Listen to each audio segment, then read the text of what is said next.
I woke up from a cult 2.5 years ago almost. And during that process, I kind of realized that everything that I believed in was wrong. I realized that my belief system did not make sense. And I had to replace it with an entirely different belief system. So I wanted to make this video to share what my beliefs are right now. Not to try to indoctrinate you into believing anything, but to let you know what led me to believe in what I believe. Because maybe that will help you along your route of dismantling your beliefs. And I hope that this video also helps you see that, you can find a new belief system. It's not that hard. It can be very daunting when you realize that everything you believed in was wrong. But it's also good because you have the chance to start over and you have the chance to truly pick beliefs that you can rely on and not just beliefs that, your parents gave you. Now, my beliefs are obviously very vast, so the best way to condensate all of that is to talk about 3 different areas that I think my beliefs have changed in, mainly spiritually, philosophically, and politically. Let's start with spiritually. When you're a Jehovah's Witness, you have a kind of distorted way of what spiritual activity means. In the Jehovah's Witness religion, spiritual activity basically means anything that is for the cult. Whether that is going to meeting, going out to field ministry door to door, or building kingdom halls so they can make more money. That plus the time that you spend indoctrinating yourself, that is spiritual time. And I've always felt really bad with my spirituality because it's such a long list of things that you have to do that it's almost impossible to do it all. So you always feel like you're lacking. In the culture of Jehovah's Witnesses, it's kind of a shaming culture. You're shamed into doing the right thing all the time. So I didn't really know what spirituality meant until I got out of the cult. And I realized that I had a huge vacuum of spirituality. For starters, I ran out of reasons to believe that the Bible was the Word of God. And then I ran out of reasons to believe that there is a God after all. Because I just couldn't explain existence and suffering and all of that stuff with a God that cared for us. I have never seen evidence of God in my life. And if I had, I would even be against God because I feel like I am such a regular average person. And there are so many more people, children who are starving, who need help. So if God had helped me at some, I would be like, what the hell are you doing? Why me? You are an idiot. There's so many other people who would need help right now.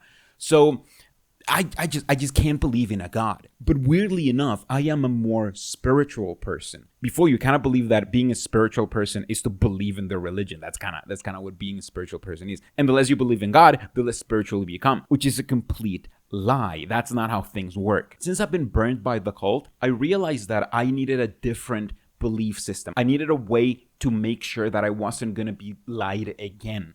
And there's basically a way for you to know that. That is the scientific method. The scientific method is basically trying to disprove everything until you arrive at the truth, and then publishing that, and then letting everybody make sure that you've disproven everything, and then having everybody try to disprove your work. And then if nobody can disprove it, then, it becomes the closest it can get to the truth until somebody can disprove it. So it's a constant battle for the truth, which is kind of why I like science. That's why I became very much pro-science in my life. It was to avoid getting burned by the cult, because science is predictable. Science is as reliable as we can get in this uncertain world. I've also become more of a hippie, and I value a lot more kind of bohemian lifestyle than I did before. I think because I was in a cult for so long that now a kind of loose belief system that is supported around love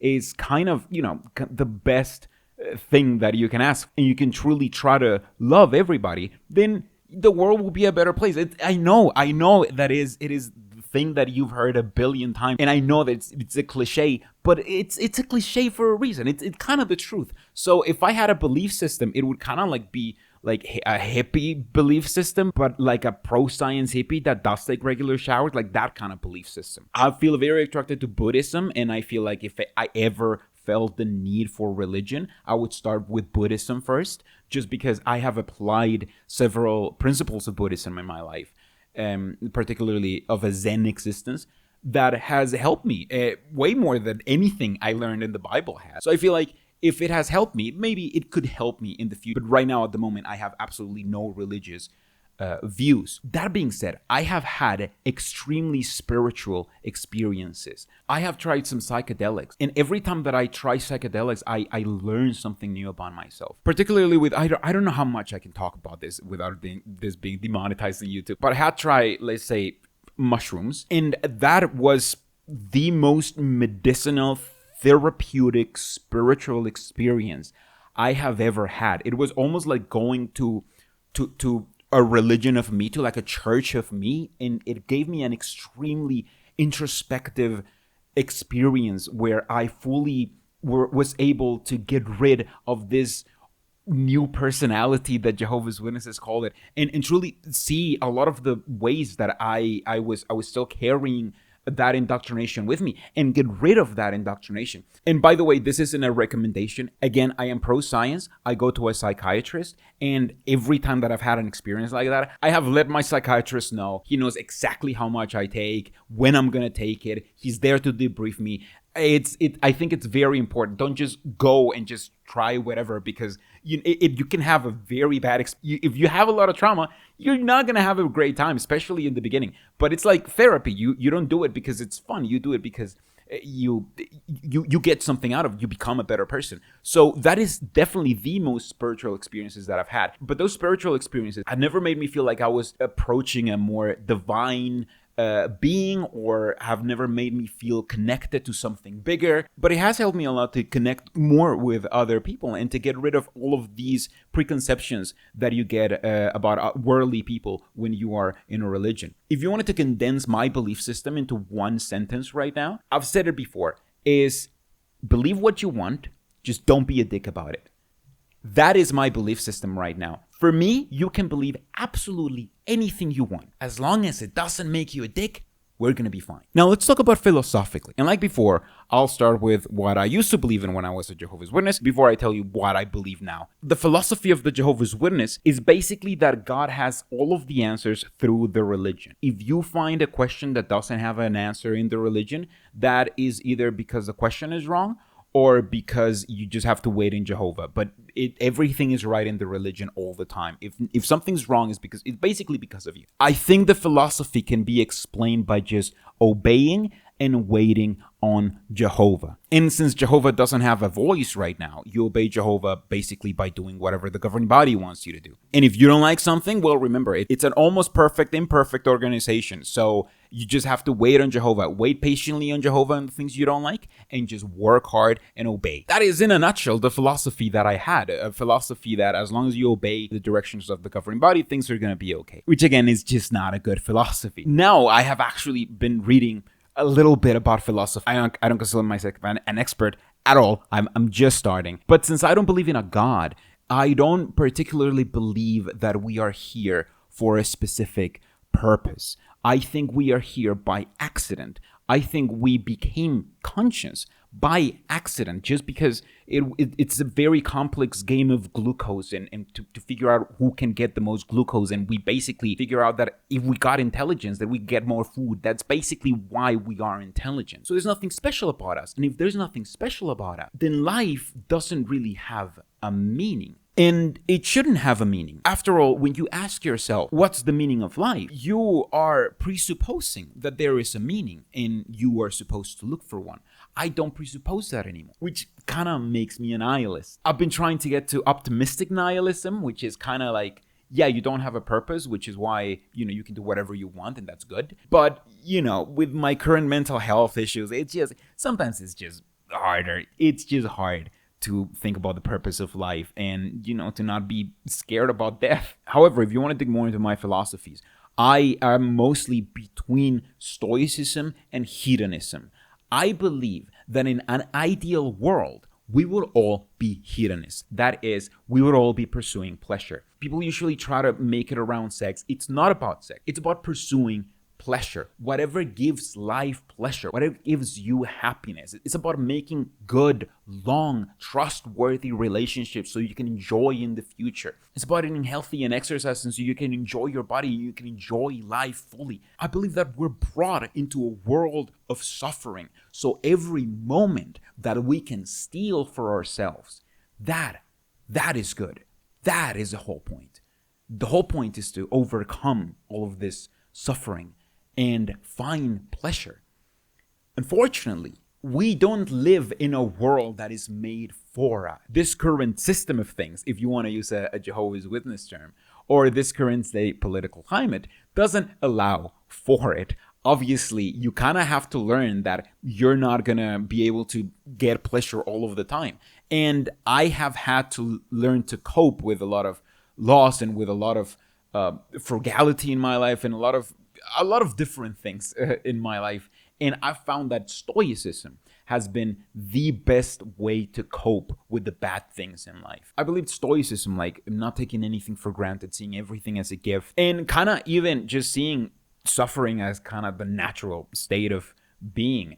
It makes you stronger, and it makes you appreciate the best parts of life better. So that's kind of where I'm in between. I know that I'm at the both ends, but I think hedonism for the good times and Stoicism for the bad times. That's kind of how I'm living my life nowadays. Because as I mentioned, we're not living in a perfect world, but we could if we had the right politics. So let's talk about politics. Now, Jehovah's Witnesses are told that they are apolitical, that they don't take part in any politics. But that is false. You can't really be apolitical. Every position is a political position. That's just how the world works. You can't just abstain from voting and saying, "Oh, that's apolitical." That's a political move. And Jehovah's Witnesses aren't just like, "Oh, we'll just let you live and we'll let you do whatever." Jehovah's Witnesses are taught to hate everything that Jehovah hates. So Jehovah's Witnesses aren't neutral. They are a supremacist organization. And they believe in a supremacist, theocratic, authoritarian government.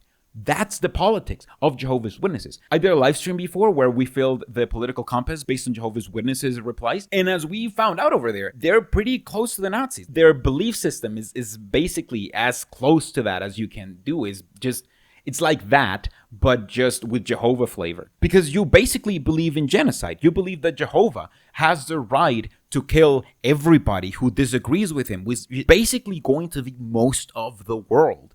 So your politics as a Jehovah's Witness are really not good. They're really bad. They're some of the worst politics, if I'm honest. So I had to get rid of everything in politics because it was all bad. As soon as I realized what I believed in, I realized just how bad it was. So now let's turn to my current beliefs. I kind of think of this world as a spaceship. Let's say you woke up in a spaceship and you had no memory of any life before. You don't know how you got there. You only know that you're there and you kind of have to exist in this spaceship now. Now, ideally, you would wake up to a spaceship where everybody is doing their own thing, where you can specialize on, fixing the ship or on exploring or on whatever you find appealing. You can find a way to do your part while everybody else do their part. That's kind of how spaceships work after all. But that's not how our spaceship works. In our spaceship, we woke up just to realize that one guy decided that he owns this spaceship. And so this guy doesn't have to work anymore because he decided he owned everything. And we all have to work just for the privilege of living in his spaceship. Now, this guy didn't build a spaceship. The spaceship was built way before he even arrived at the ship. That's just how everybody decided to play the game. What I described to you is how I see the current capitalistic system. Under capitalism, a tiny minority of people owns the vast majority of resources, and they don't have to do anything just because they decided that they own everything. They didn't do anything. It's the people that worked for them that did everything. And I don't like that, which is why I am an anti-capitalist. I believe that Earth is our spaceship, and we are all here against our will. So we should all do our part to make sure that we explore space, because we're in a spaceship and it's the one cool thing we can do in a spaceship. Instead of fighting wars and figuring out who owns what, we could be exploring space right now. That is the one thing we could be doing. It's the one benefit of being in a spaceship, and it's the one thing we're not doing because all we are worried about is money, which is why my politics end up being left-leaning. Anything that is meant to reduce the current status quo of capitalism is good for me. I think the best way forward would be to build a strong state that is fully represented by us. I believe that we are going to live in a tyranny. It should be the tyranny of the people, what Marx called the tyranny of the majority, or what I like to call true democracy. If we're gonna live in a tyranny, it should be of our own making. And the best way forward, I think, would be to transition to a democratic socialist system. And then from there, once we realize how good that system could be, we can get rid of money, we can share all of the wealth, and we can all live lives of luxury where we all have to work just a few hours a day to make sure that everything runs according to plan, not to make sure that somebody else gets rich, just to make sure that we have enough. It's not my fault that what I described to you is communism. So that's my big spicy take. I kind of had a second awakening. I believe, just as I believe that apostates were the worst, I believe that communism was the worst. And I had to learn a lot just to realize how wrong I was about certain things. So those are my beliefs. Again, I don't mean to tell you that those should be your beliefs. If anything, I'm asking you, where did I go wrong? Because I know that you're probably gonna have beliefs that are not the same. So let me know in the comments, where did I go wrong? I am open to change my beliefs about pretty much anything because, hey, I already left the cult. So if you can give me a good argument against my beliefs, I am very open to change those beliefs. And I think that is the most important belief that has changed. Before, I believed that I knew how the world worked and that I had all of the answers and that I can only be right, because that's kind of how the cult teaches you to think. And now I've learned a lot of humility, and now I've realized that I am wrong in so many things. So I can't wait to find what I'm wrong in next, because then I can get to change it and I get to be right now.